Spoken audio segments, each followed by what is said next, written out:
Hello बच्चों, let's read our question. Chromatid formation takes place in, chromatid formation जो होता है वो कब होता है? Option A S phase, B G1 phase, C metaphase, D G2 phase. तो जो हमारा की कंसेप्ट हो जाएगा वो हो जाएगा माइटोसिस। माइटोसिस में क्या होता है? सेल डिवीजन की 2 फेजेस होती हैं, मियोसिस एंड माइटोसिस। मियोसिस में जो क्रोमोसोम नंबर होते हैं वो हैप्लॉइड में चेंज हो जाते हैं डिप्लॉइड सेल से, मतलब 4 हैप्लॉइड डॉटर सेल्स बनती हैं। माइटोसिस में आपकी 2 डिप्लॉइड डॉटर सेल ही बनेगी।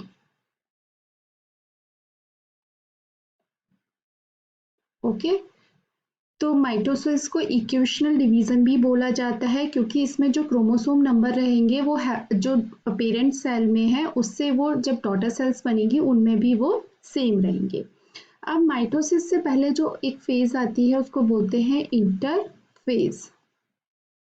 उसमें डिफरेंट फेजेस होती हैं, G1 S phase, G2 phase and then आती है एम फेज। एम फेज को ही हम बोलते हैं माइटोटिक, जो कि एक्चुअल सेल डिवीजन फेज होती है। G1 में क्या होता है? प्रिपरेशन होती है preparation for replication, DNA replication.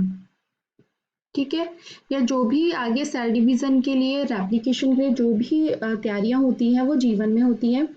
S phase में होता है डीएनए रेप्लिकेशन।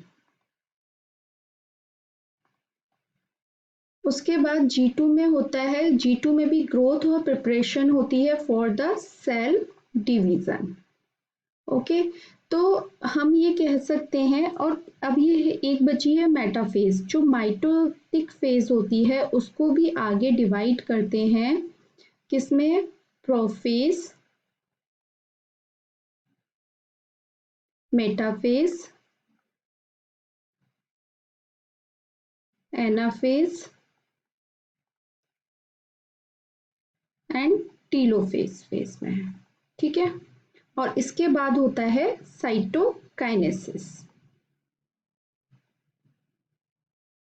इससे पहले होगा आपके कैरियोकाइनेसिस, जिसमें कि क्या होगा? न्यूक्लियस डिवाइड होता है। साइटोकाइनेसिस में साइटोप्लाज्म डिवाइड होता है। ठीक है, ये फेजेस होती हैं आपके माइटोटिक की।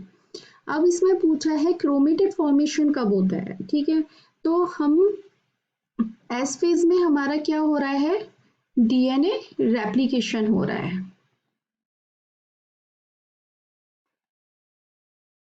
ठीक है, तो रेप्लिकेशन हो रहा है मतलब ये कैसी फेज है? एक सिंथेसिस फेज है। It is the synthesis phase during which DNA in each chromosome replicate producing the chromatid. ठीक है, ये क्या है? सिंथेसिस फेज भी बोलते हैं इसको। इसमें क्या होता है? During which DNA in each chromosome, प्रत्येक क्रोमोसोम का, ईच क्रोमोसोम का जो डीएनए होगा वो क्या करेगा? इसमें रेप्लिकेट करेगा और प्रोड्यूस करेगा क्रोमेटिड को।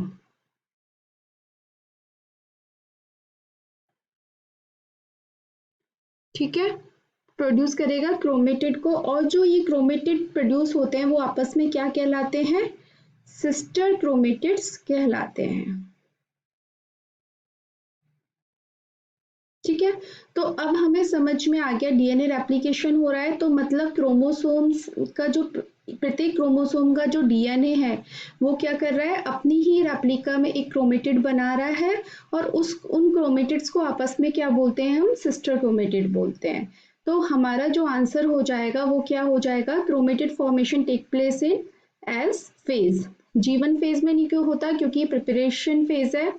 मेटाफेज में क्या होता है? क्रोमोसोम जो क्रोमेटिड होते हैं वो एक इक्वेटर प्लेट या मेटाफेज प्लेट पर आकर अरेंज हो जाते हैं। तो और उसमें जो काइनेटोकोर बनना स्टार्ट हो जाता है जो कि स्पिंडल फाइबर्स से क्रोमोसोम को अटैच करता है। तो हमारा मेटाफेज वाला स्टेप भी नहीं होगा।